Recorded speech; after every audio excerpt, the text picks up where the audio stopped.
You guys had so much success early on this season, 5 out of 6 wins to start. I'm curious, what's the psyche of your guys been like after consecutive tough weeks?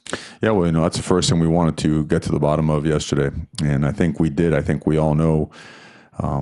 But the highlight was, look, man, we're 14 days removed from playing some of our best football, and we've worked just as hard. Our regimen and our processes have remained intact. The attention to detail has to increase, has to get better.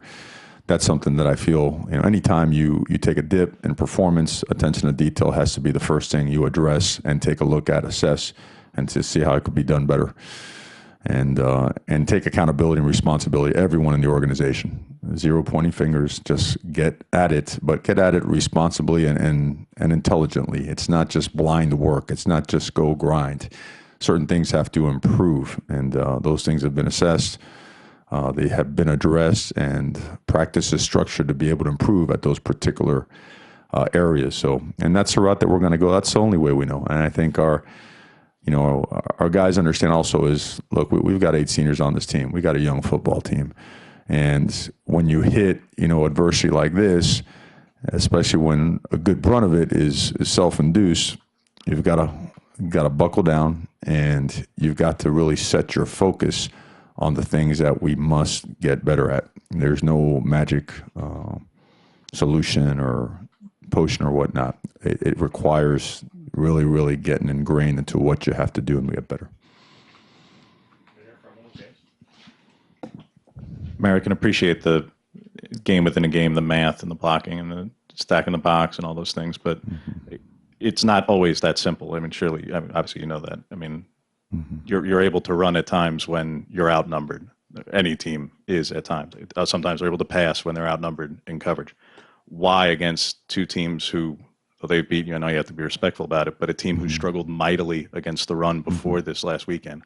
Why was it that the run game got off, either by play selection or by performance, against this team? Yeah, there's really no excuse.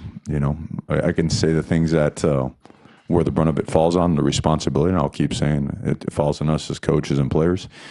You have to win your one-on-one matchups when a box is stacked. Regardless, we've run the ball against stacked boxes before, and you have to, just like you have to throw the ball against coverage sometimes. So, and again, that execution has to deal with the way you prepare, the way you execute and whatnot, and it was not good enough. If you want individual, like how so-and-so is matching up against so-and-so, some guys had success and some guys didn't. Sometimes you get beat at the point of attack, and sometimes you get beat on the backside, which is just as important as the front side. But we've implemented zone schemes, gap schemes, inside zone, outside zone, tight end side runs, open side runs, split and runs, all this stuff and more. And we got out of sync. We got out of sync. I believe that, especially the way we established ourselves early in the season, that we can and will get that back. But it starts and ends with fundamentals up front, great pad level, feet in the ground, hands inside, and we will work to reestablish that. As Ryan mentioned, this is Chip Kelly coming back to Autzen. I'm just curious, in your 2 seasons here, just from walking around or talking to donors, former Ducks, what have you learned about, the legacy that he left behind, taking this program to heights they had never been before? I don't know. We're so ingrained in working at what we're doing in the program and reestablishing it that, I think you have to recognize, great things that were done by him and all former coaches here. How much of a dive do I take into that? I really don't have much time to do that, but I don't think you ever not recognize and be honest, right, with yourself and as it relates to any part of the history of any program. So I think it's always, you have to give it its due respect, and we do.